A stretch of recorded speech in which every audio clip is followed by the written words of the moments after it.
What's going on YouTube? You've got Hendo here, and today I'm bringing you my draft analysis for the U.P.C, the Ultimate Pokemon Conference. It's a new league that I'm taking on while I'm in the PMU, just to kind of get things going, to make time go by faster until I get some other things rolling on the channel. I do enjoy competitive battling. Also, the draft format is actually phenomenal in my opinion. Today I'm going to go over my picks, as well as kind of my thought process going into them, my reasons for the pick, and then I'm going to ask for you guys' opinion. So first off, going into this, whenever I've drafted, the other two leagues when I've done a draft, I've kind of came in with like a plan, a rough draft planned out of who I want to draft and when. And going into this draft, I wanted to use a mega I've never used before. I'm using Mega Slowbro in the PMU, and I've used a plethora of megas in the I.L.L. So I decided to go with Mega Heracross. So I was going to go ahead and build my team against Mega Heracross. Yes, we did end up drafting him. We were actually able to hold that off until round 7, just so we can get some of the support around him, which is very great.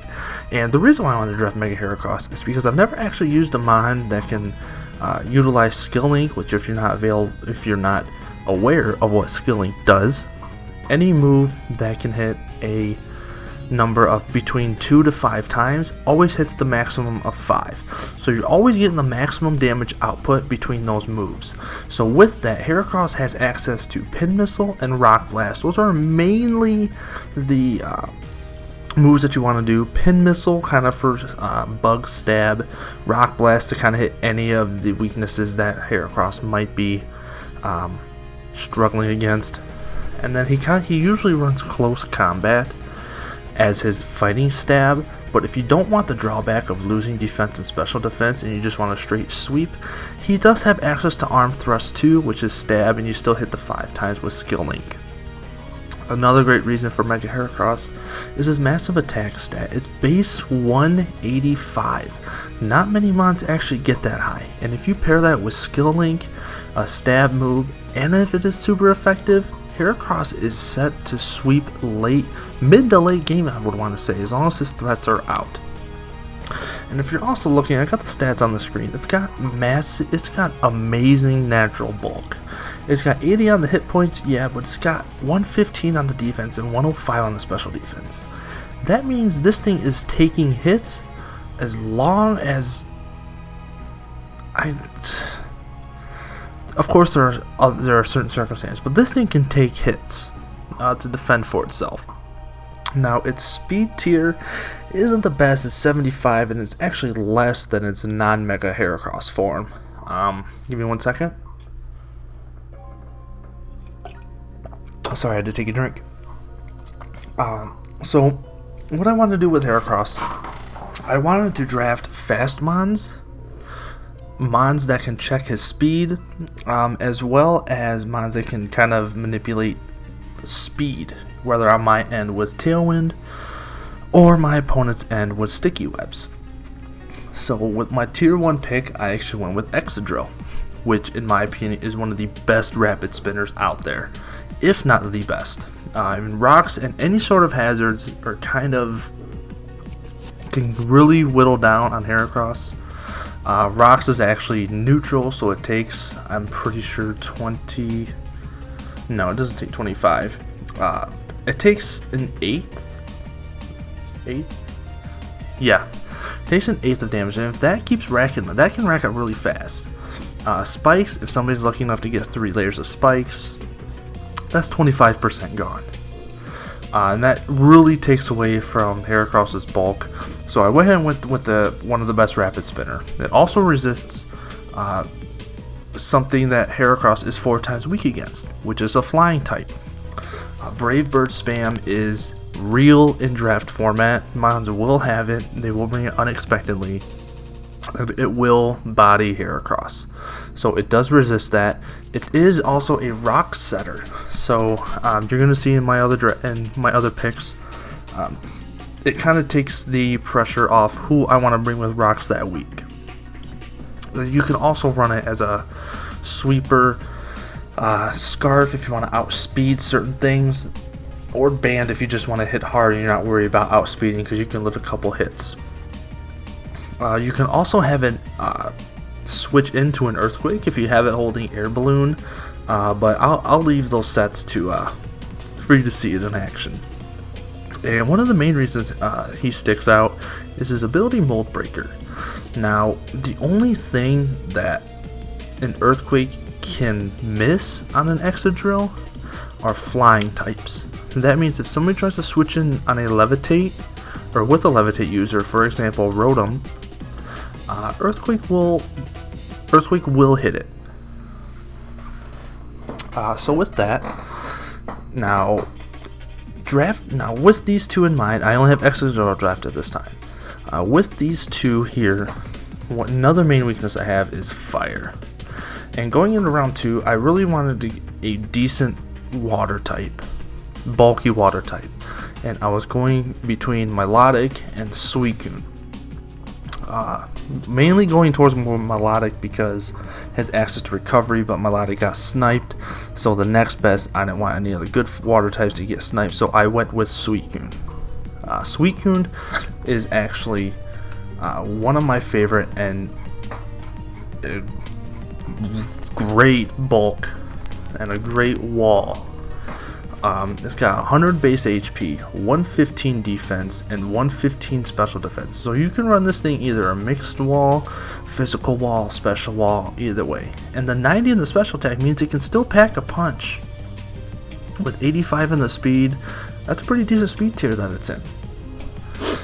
It doesn't have the best recovery, but it's got access to rest and sleep talk, so I can still do damage, hopefully on good rolls, once I'm resting with sleep talk. I can also run substitute Calm Mind.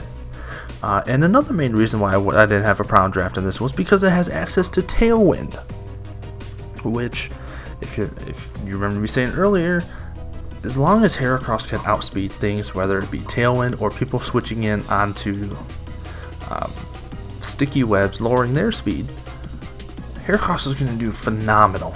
So with access to Tailwind, I feel like Suicune was a great addition. With that, going into round 3, I was actually able to pick up Crobat, which is surprising to me because Crobat's usually picked up early in the draft. Now, Crobat is very, very good in League format. I'm not sure why it's still tier 3, but it is a great support user. It has access to U-turn for scouting. It has access to Tailwind, like I was saying earlier. It's a defog user. It's got access to Toxic, and with it being a poison type, it can switch into other toxic users. It's got access to Taunt to stop monsters from setting up their rocks if I want to throw this on the lead. It's got access to Roost for reliable recovery. That's bad if you're going against an Earthquake mon, but Roost is still decent recovery. Infiltrator is probably the preferred move because it hits through substitutes, and if all else fails, I can throw a Choice Band on this, run a Jolly, and have Brave Bird. Yeah, it gets access to Brave Bird, which is one of the, actually I think it is the best flying type move in the game. Backed up with its 90 attack stat, it's gonna hit pretty hard, and its speed tier is phenomenal. Not many things are gonna outspeed Crobat unless they're scarfed.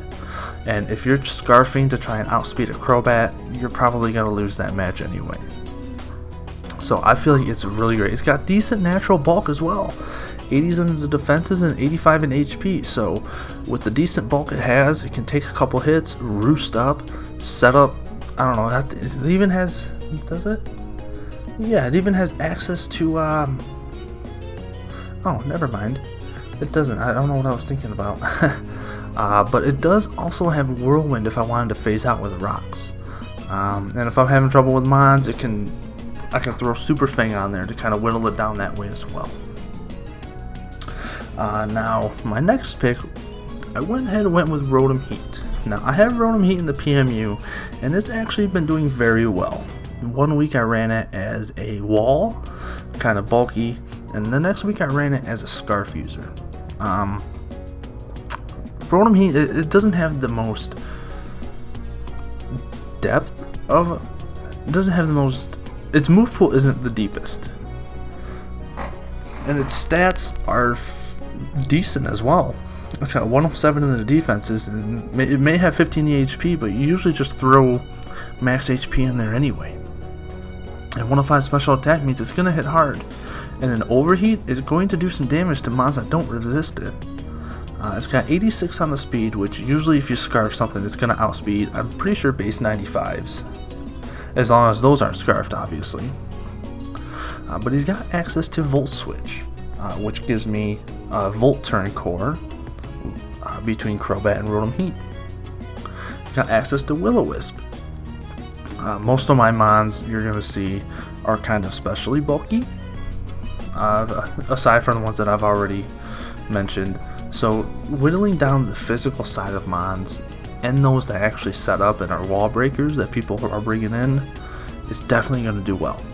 He also has access to Pain Split, which it's not the most reliable recovery, but as I recover, my opponents get whittled down, so it kind of evens out in the end. And like I said before, you can run it as a Scarf or a Specs user, and you can even run Trick on it if you want to lock mons into certain moves. That's going to round it off for the tier 3s, if I'm not mistaken. For now, my given tier 3s, that's what's going to round it out to. Now my tier 4, I drafted this a little later. I was able to get this around round 10, and I drafted it because it was one of the only fairies left that I was able to pick up. And I picked up regular Diancie. I'm not sure if I'm saying that right. If I'm not, I'm probably going to be reading a lot of comments. But Diancie is actually a really good mon. It's got clear body, which means none of its stats are going to get lowered by the opponent. Intimidate users aren't going to be doing anything. I don't have to worry about Psychic, lowering special defense, or anything like that. Speaking of defenses, it actually has amazing defense stats. It's got 150 in the defenses. Now it lacks in the HP, but it kind of evens out with the amount that's kind of in between that. And you can usually just run max HP on top of that as well. And it's also got base 100 attack and special attack, so you can run it mixed, run it physical, run it special, any of that.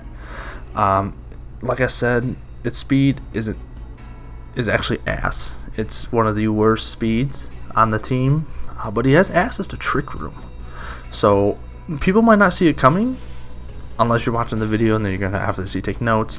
But Diancie can run as a Trick Room sweeper. With that, he's also a rock setter, so it takes the pressure off running rocks on Excadrill. It's got access to Heal Bell and can be a cleric. And if you watched me in the PMU, I'm a real big fan of Heal Bell. If I feel like you're gonna toxic all my mons, I'm gonna run someone with Heal Bell. And then it's also got access to Calm Mind.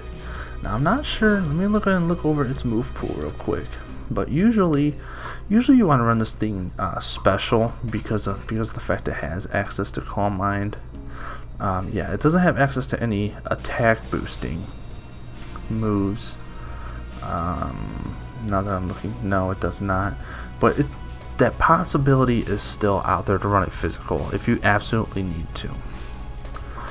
But it has access to Calm Mind, and the most important reason to draft Diancie, it's a fairy type. And if you're unfamiliar with the metagame now, fairy is absurdly broken.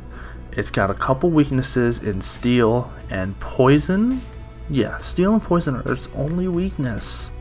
Granted, Diancie is ×4 weak to steel, but I obviously have switch-ins for this. But with only 2 weaknesses, and they're not very common, fairy is a great typing. It's effective against a lot of other types too. Granted, fire resisted, but you have fighting coverage, you have dark coverage, you have dragon coverage. Fairy is a very scary, I kind of rhymed a little bit, type to go against, which is why I feel like every team needs it. And it kind of, yeah, that kind of speaks for itself. And on my tier 5, a lot of you are going to see, and she did make a comeback, Origami the Leavanny is back. One of the main reasons why I sniped her up, I actually sniped her up pretty early, it was around round 8.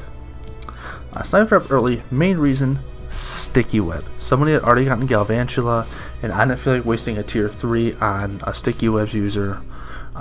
Leavanny has done so well for me. Sticky Web helps set up Heracross for sweeping. It's got moderate bulk. It's got 80 in the defenses and 75 in special defense. You can run this thing bulky. It has access to synthesis, so it can stall out people with toxic as well. It's a cleric. It has access to heal bell, magic coat to stop other monsters from setting up, and it's got a 103 attack stat, and it's fairly fast too with 92. With its attack stat being up there, it has decent stab moves too. It's got access to Leaf Blade as well as Bug Bite. No, X-Scissor, I'm sorry. X-Scissor. 2 fairly good stab moves for it if I do need to run a physical. And it also has access to Knockoff, which is a move that you need as much access to as possible in draft format. Most of these mods are running items that benefit it, and you need to knock that off before it becomes a problem. So that's there. Now, we're on to the steal of the draft. Round 6. Yes, I said that. Round 6. I went and grabbed Weavile. Believe it or not, yes. Weavile was picked up in round 6. Round 6! Look at its attack stat. Look at its speed stat. This thing hits hard and it hits fast. Not only that, it's taken some special hits too. I never actually looked at its defenses because I always thought of it as a frail mon, but it's only frail on the physical side. The special side, it can take a hit or two and still dish out damage.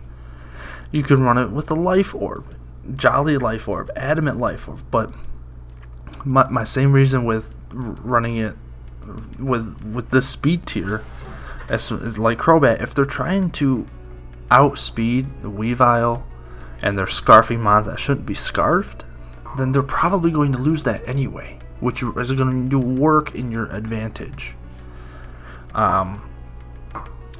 It's got priority to Ice Shard. It's got actually really great move coverage. Knockoff for stab, low kick for those steel types like Steelix, things that may end up walling it. Brick break for steel types that aren't quite as quote unquote heavy for low kick. It's got access to Iron Tail and Poison Jab for switch-ins on fairies if they feel like they're doing that. And that's also a Pursuit Trapper. Being a Pursuit Trapper is really good in League format because there's a lot of Psychic types, there's a lot of Ghost types that are a big problem that being a Pursuit Trapper can definitely take care of. I think that's it on Weavile. Usually you can run this thing Adamant Life Orb and not have to worry about things outspeeding you unless they're scarfed or in the same speed tier. So that's why I like Weavile, and I'm surprised that he lasted until round 6. But that was one of the free picks that I have. Now my second free pick making a comeback is Gadra the Goodra. And for a very good reason. Running Assault Vest on this thing, it's taking special hits like a champ. 90 in HP, 150 in special defense. This thing's taking hits. This thing is taking the flamethrower. I'm pretty sure this thing can take a Moonblast too, depending on the mon that hits it. 80 on the speeds, it's not the best, but if you look at its attack and defense, 100 and 110, you could run this thing mixed. You can run this thing special. You can even run this thing physical, but if you run a physical, you may just want to run a band to do some extra damage. It's got access to Sap Sipper as a move. As an ability, which is absolutely phenomenal. Because for the likes of Ferrothorn, for things that wall this, or anything that you feel like, I don't know, Grass Knot against Suicune, Energy Ball, anything like that, Sap Stepper can just eat that up, and I'm pretty sure it increases your attack. Let me just read this real quick. Should have been more prepared. Yeah, it boosts your attack by 1. So if you're already running this thing physical, that's a +1 for absorbing a grass attack. It's got access to Dragon Tail for phasing with the rocks. And if you're running this thing physical as well as special, it's got coverage either way. Physical, it has Poison Jab, it has all of the elemental punches, it has Outrage for one of its strongest stab moves, and even has access to Power Whip. Goodbye bulky water types. Power Whip is going to body you. And on the special side, it's got Draco Meteor, Flamethrower or Fire Blast, Muddy Water, Thunderbolt, any of the hidden powers if you would so well desire. Goodra is a special wall that's going to be very annoying to take down. My next free pick is Porygon 2. Never used Porygon 2, but I wanted to go either Porygon 2 or Porygon Z. I ultimately went for Porygon 2 because slap an EVLA on that motherfucker and it's got great bulk. 85 HP, 90 defense, 95 special defense. If you look at its special attack, 105, that thing's dishing out hits. It's got access to Recover. That's one of the most reliable recovery moves out there, is Recover. It's got low speed. Yeah, it's in the speed tier with Diancie. But it has access to Analytic, which makes its use of its 105 special attack, making it hit even harder. Not only that, he's one of the few monsters that get access to Tri-Attack, which is very, very, very annoying. This is a 20% chance to either burn, freeze, or paralyze. It's an equal chance for each, so that's a 60% chance, if I'm not mistaken, to do either one of those. Actually, now that I'm reading it, 20% chance to burn the target, freeze, or paralyze with an equal chance for each. So I'm pretty sure it's still 20%, but it's still an equal chance for each. So it has access to that. It also has access to Toxic and Thunder Wave if I need to throw it down. And if I'm trying to be cheeky with Trick Room and everything, it has access to it if I need to run it. Porygon 2 is a great bulk mon, and I'm very happy to have drafted it. And for the last pick, I went with Quagsire, which obviously I'm going to be changing the name to if you haven't already thought, Quagmire the Quagsire. One of the main reasons are its abilities. It's got access to Unaware. You can run it as an unaware wall to prevent mons who have been setting up on you. You can run Water Absorb if your opponent has access to a bunch of Scald or Water moves, or you feel like you need a decent water switch in. There's Quagsire for you. It's got an electric immunity, so Volt Switch users, get them out of here. They can't use that on Quag. If you have Quagsire and they have Volt Switch, 9 times out of 10, they're not going to use Volt Switch because they're scared of you switching into your ground type. And if it's like Scarfed or Specs, if it's a Rotom and it's Scarfed and you're trying to Volt Switch out, you're going to have to hard switch. It's got access to Toxic. It's got Stab, Scald, and Earthquake. And it's got access to Recovery and Recover. And this thing can be a physical wall if you just invest it into their 95 HP, 85 defense. It's going to be taking some hits. That is the team, and I feel like when we were drafting around Mega Heracross, we did a great job. I had a couple of people help me, as well as the front office, as some people like to refer to it. Let me know what you guys think, and be on the lookout. Our first opponent for the UPC is the Detroit Solgalios, which means we're facing another native team. We gotta show them who the more superior Detroit team is. The Detroit Darkrai. Let me know what you guys think of my draft. Show your support. And until next time, Hendo out.